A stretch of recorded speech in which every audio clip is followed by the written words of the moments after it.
My son's wife, Lena, looked me straight in the eyes and said, "Your memory is failing. I'll take care of your bank accounts before you forget something important." Her voice sounded sweet, but the words cut right through me. I wasn't confused. I wasn't slipping. I knew exactly what I was doing. Still, I stood there in my own kitchen, feeling smaller than I had in years.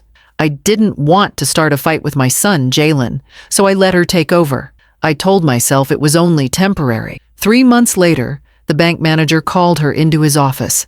His voice was firm when he said, "Your mother-in-law just authorized a transfer of $4 million to a new beneficiary." When she heard those words, everything she thought she controlled began to fall apart. My name is Marin Doyle, and until all this happened, my life in Willow Creek was simple and steady. I lived in a small yellow house with a porch swing that creaked when the wind picked up. Every morning started with a quiet walk around the block. People waved from their driveways, and I always stopped to talk with my neighbor Tilda about her tomato plants. My daughter Sarai came by once or twice a week with her little boy, and her laughter filled the house with the kind of warmth I wished could last forever. My brother Milo called every Sunday evening. He lived 2 towns over, but he never let a week go by without checking on me. After losing my husband, Reese, 5 years ago, those small connections kept me grounded. I handled my own finances the way I always had. I paid bills on time, kept clear folders for everything, and balanced my accounts at the end of each month. Reese and I had saved for decades, and I did everything I could to protect what we built. Jalen knew that. He used to tell me he admired how organized I was. Before he married Lena, he came over on weekends to fix anything around the house that squeaked or leaked, smiling the whole time. He had always been thoughtful, steady, dependable. When Lena joined our family, I welcomed her without hesitation. She was polite during our first meeting, showing up with a basket of blueberry muffins and asking about my garden. She seemed eager to fit in, and I believed she cared. At birthdays and holidays, she stood beside me in the kitchen and asked what she could do to help. I never felt threatened by her. I didn't see anything coming. I liked to spend afternoons at the library where I helped shelve books and read to the children during story hour. On weekends, I watched Sarai's son when she worked. He colored at the kitchen table while I made grilled cheese sandwiches. Everything felt normal, familiar, safe. My days had a rhythm that brought me comfort. The house was quiet, but never lonely. Nothing about my life hinted that someone I trusted would try to take control of it. I kept my routines, tended my garden, and believed I was surrounded by people who wanted what was best for me. I never imagined that the danger would come disguised as concern, spoken in a soft voice by a woman who claimed she wanted to help. Subscribe for more stories and tell me where you're watching from. The tension started in small moments, the kind you ignore because you assume you are imagining them. One afternoon, I walked into the living room and found Lena standing by my desk, holding a stack of my mail. She turned quickly and smiled. "I was just sorting these for you," she said.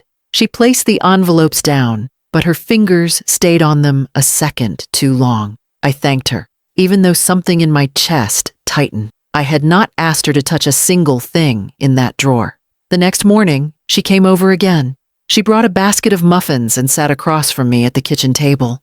She tilted her head and said, "You know, you repeated the same story twice last week. That worried me." Her tone sounded soft, but her eyes were steady and confident, like she had already decided something about me. I remembered the moments she mentioned. They were normal. I had not repeated anything.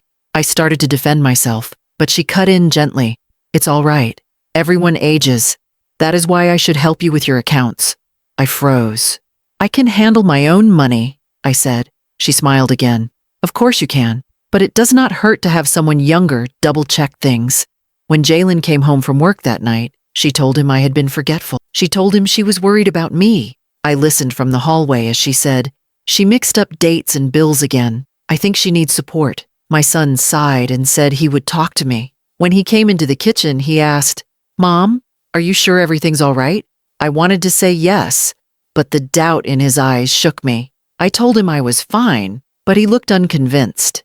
From that moment on, Lena slowly took hold of things I never asked her to touch. She collected my bills and said she would organize them. She asked me for my online banking password so she could check something quickly. When I hesitated, she said, "You forgot the password twice last month.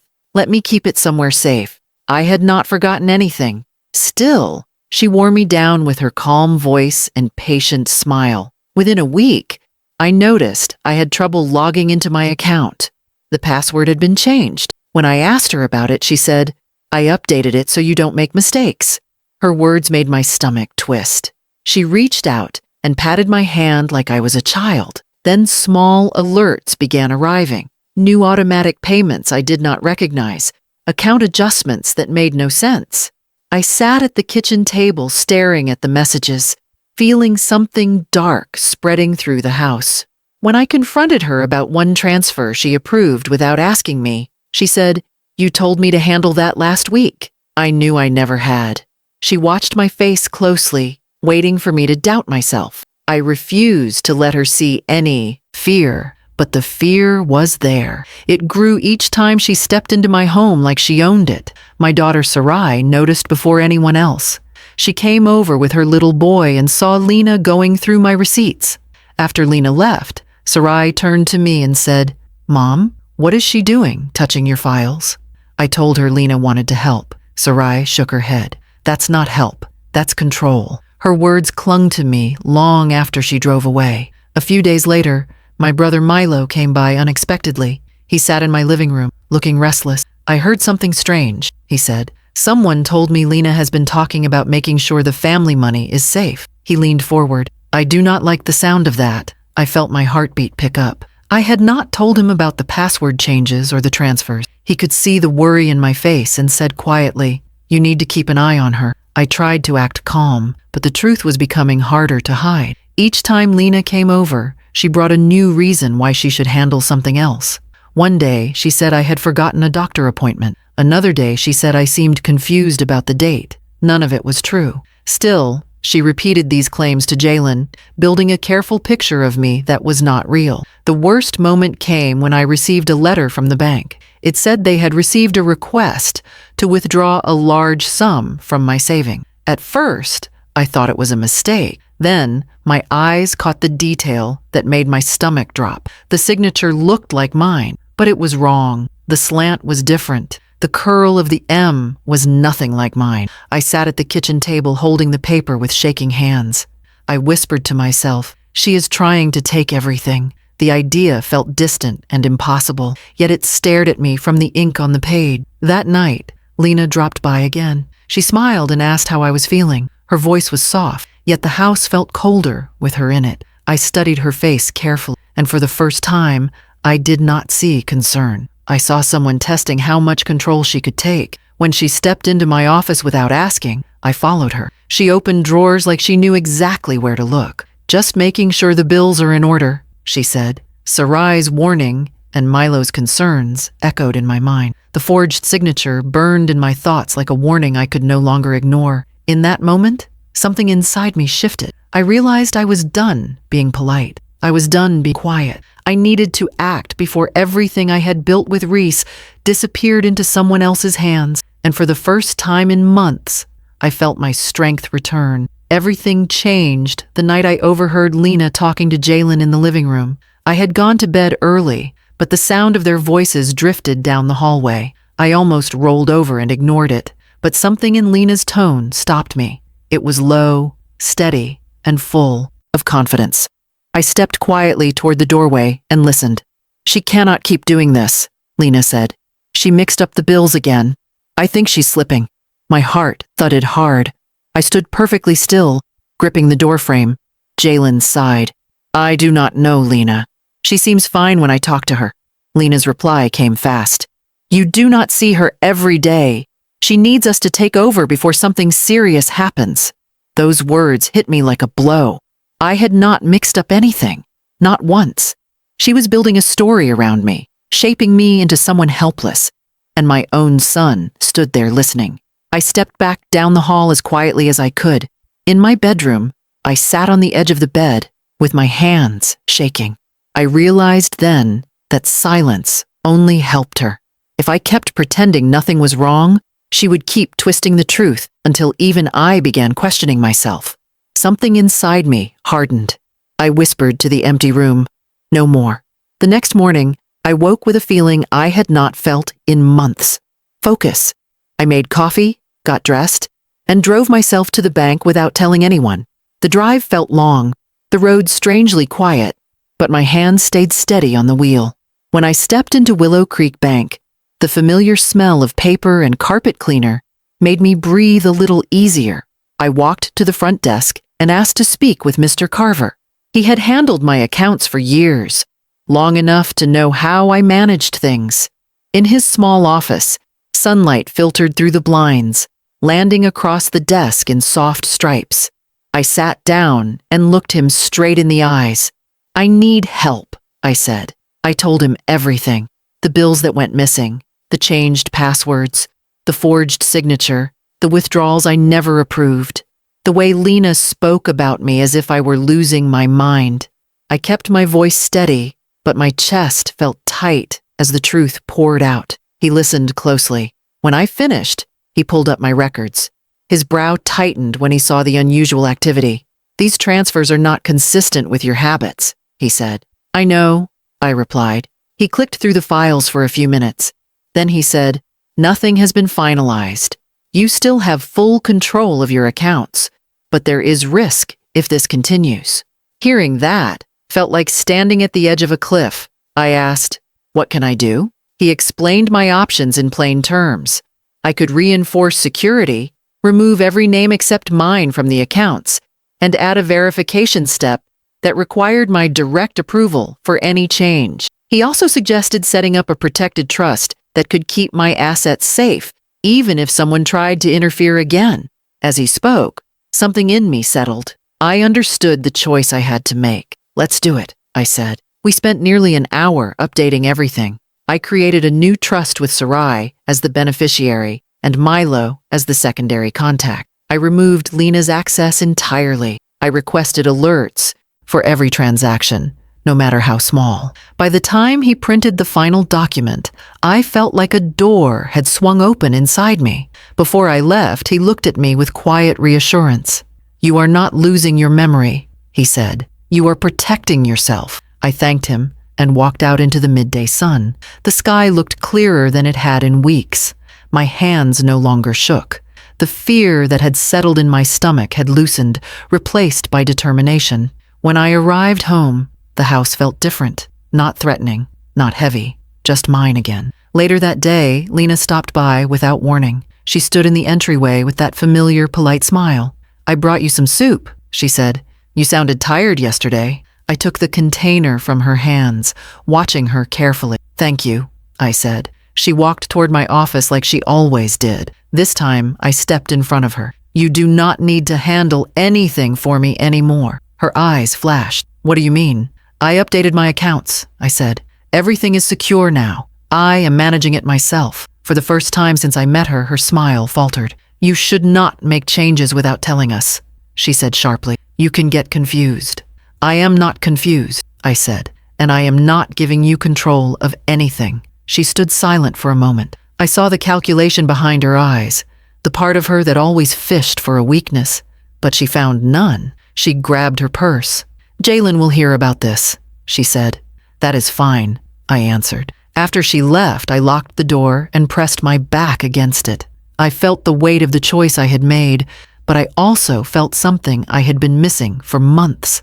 I felt strong again. I had taken the first step back toward my own life. The turning point did not come from anger. It came from clarity. Once I saw the truth, there was no going back. I had decided to protect myself, and that decision changed everything that followed. The call came on a gray Thursday morning, months after I had rebuilt every part of my financial life without Lena knowing. I was sitting at the kitchen table folding dish towels when my phone buzzed. It was Mr. Carver from the bank. He said, "Marin, we need your son's wife to come in immediately. I will keep you updated." His voice carried a firmness I had grown to trust. I thanked him and set the phone down, feeling a calm settle over. The moment I had been preparing for was finally here. A few hours later, I drove to the bank and parked far enough away that Lena would not see my car. I wanted to hear everything without her knowing I was nearby. As I stepped inside the building, I saw her through the glass wall of Mr. Carver's office.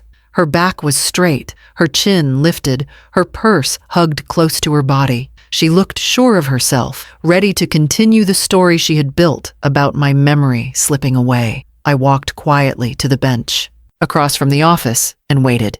Inside, Mr. Carver cleared his throat and tapped a folder on his desk. "Thank you for coming in, Lena," he said. His voice carried through the glass, steady, but with an edge that made my breath pause. Lena crossed one leg over the other and smiled. "Of course. I manage my mother-in-law's accounts. What do you need?" He opened the folder. "Your mother-in-law just authorized a transfer of $4 million to a new beneficiary." The change in her face was instant. Her smile fell, her eyes widened, and her hand tightened around the handle of her purse. "What transfer?" she asked. Her voice was sharper than usual. Mr. Carver continued calmly. "She completed the authorization this morning." "That is impossible," Lena said. "She forgets things. She gets confused." My jaw tightened. Hearing her say it again reminded me why I had taken action in the first place. Mr. Carver shook his head. "She was fully alert and clear. She completed the process without any assistance." Lena leaned forward, her voice rising. "You should not take her word for anything. I am the one handling everything. She trusts me with her accounts." "She removed you from her accounts 3 months ago," he replied. Her breath caught. I saw her throat move as she swallowed hard. "She removed me? Without telling us?" "Yes," he said. "She asked for complete control and placed safeguards around her assets. All changes now require her direct approval." Lena's eyes flicked around the room. Her confidence was cracking. She pushed her hair behind her ear with shaky fingers. "Why would she do that? She needs help." At that moment, I stood and walked toward the office door. She turned as I reached the doorway. The surprise on her face was unmistakable. "I do not need help with my memory," I said. My voice filled the room, steady and clear. "I never did." She stared at me, stunned. "You should not be here." "I should," I answered. "I want to hear your explanation." She looked to Jalen, who entered the room behind me. He must have rushed from work, still wearing his reflective vest. His eyes moved from her to me, confused and tense. "What is going on?" he asked. I stepped inside the office and faced both of them. "For months, Lena told you I was forgetting things. She said I mixed up bills and misplaced papers." None of it was true. I held up the letter with the forged signature. "She tried to withdraw money I never approved." Lena's voice cracked. "That is not true. I was protecting you." "You were protecting yourself," I said, "and using my name to do it." Jalen took a step forward, his face pale. "Lena, is any of this true?" She stammered. "Your mother is not well. She needed guidance. I only did what was necessary." Mr. Carver placed the forged signature sheet on the desk in front of her. "This is not your mother-in-law's handwriting, and the request came from your device." Lena's hands trembled. "I was trying to help our future," she whispered. Sarai walked into the office then, having come at my request. She looked at Lena with a steady, unflinching calm. "You tried to control her life," she said, "and you thought no one would ever call you out." Jalen rubbed his forehead, overwhelmed. "I cannot believe this," he said softly. "Lena, you told me she was slipping." Lena's tears began to rise, but the truth had already taken shape in the room. Her story no longer held any weight. I stepped closer to my son. "I needed you to hear this for yourself," I said. "I needed you to see what she was doing." His voice broke. "Mom, I am so sorry. I should have listened." I touched his arm lightly. "You hear me now. That is what matters." Lena stood abruptly, her tears falling, but her voice still firm. "I was trying to protect us," she said again, though even she no longer sounded convinced. "You were trying to take what was not yours," I replied, "and you expected me to stay quiet." She looked at me one last time, then grabbed her purse and walked out of the office without another word. The door closed behind her with a sharp click that felt final. The room stayed silent for a long moment. Then Jalen sat down heavily and covered his face with his hands. I stood beside him feeling a mix of relief, sadness, and strength rising in me. Everything I protected was safe. Everything Lena built was gone. And for the first time in months, I finally felt like myself again. When Lena walked out of the bank that day, it felt as if a heavy curtain had finally dropped. I stood in Mr. Carver's office with my son sitting beside me, the papers spread out on the desk between us. The truth was in plain sight now. No twisting, no excuses, no doubts left to feed her story. What remained was the silence that comes after a storm, when you are not sure yet what has survived. Jalen kept his head lowered, rubbing the back of his neck the way he always did when he was overwhelmed. He finally whispered, "I should have seen it." His voice carried a mix of regret and disbelief. I shook my head. "She worked hard to convince you." He looked up at me, eyes red. "Mom, that is not an excuse." "It is not," I said, "but it explains why you trusted her." He nodded and let out a long, shaky breath. For a moment, I saw the little boy who used to run to me when he scraped his knee, asking if I could make it better. Now here he was, as a grown man, trying to understand how he let someone come between us. We left the bank quietly.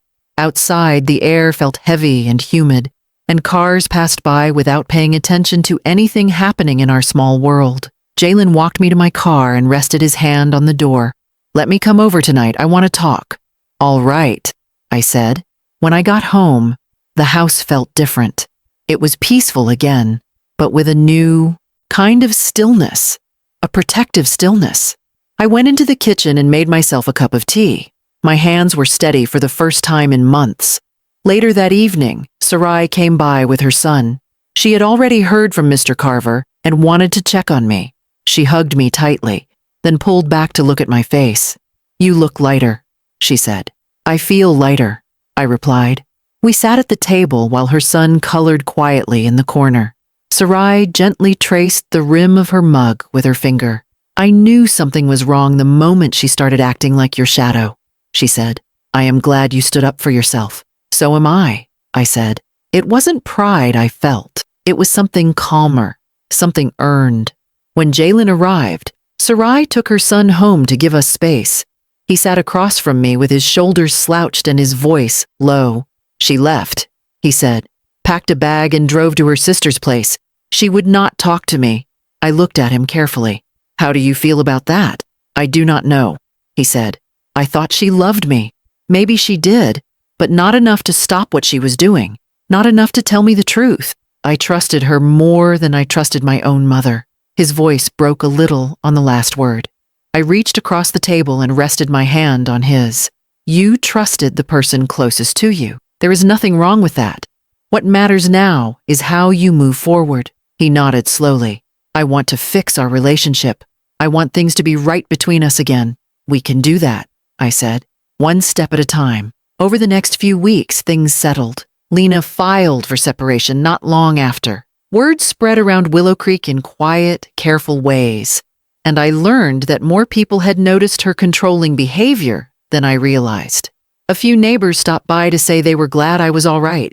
Even Tilda brought me a basket of tomatoes and said, "I knew she was trouble the moment she started telling you how to stack your mail." Sarai became my closest anchor. She came over often, not out of worry, but out of comfort. We cooked together, tended to the garden, and talked about everything except the months I had spent under Lena's shadow. We both needed a break from it. I also made small changes to my daily life. I organized my files again, cleaned out the desk drawers Lena had rummaged through, and created a new routine for checking my accounts. But the biggest change was in how I carried myself. I was more aware, more alert, and far more confident in my ability to defend my own life. Milo visited one Saturday with a bag of groceries and his usual loud greeting. When I told him the full story, he shook his head and said, "You handled it better than most people would. I am proud of you." Hearing that meant more than I expected. The trust remained safe, fully protected, with clear instructions for the future. I no longer felt like someone who needed to prove anything to anyone. I had already done it. One evening, weeks after everything settled, I sat on the porch with Jalen watching the sun go down. The sky was soft and calm, washed in pale orange. He took a long breath and said, "Thank you for giving me another chance." I nodded. "Families bend," I said. "They do not have to break." He leaned back in his chair, and for the first time in a long while, He looked at peace. As the light faded, I realized something important. Lena tried to take my independence by making me doubt myself. She failed, not because I fought her, but because I remembered who I was before fear crept in. I remembered the woman Reese believed in, the mother Sarai trusted, the sister Milo looked up to. That woman had never disappeared. She had only been pushed aside. Now she was back, steady on her feet, stronger than before. If you want more stories, subscribe and tell me where you're watching from.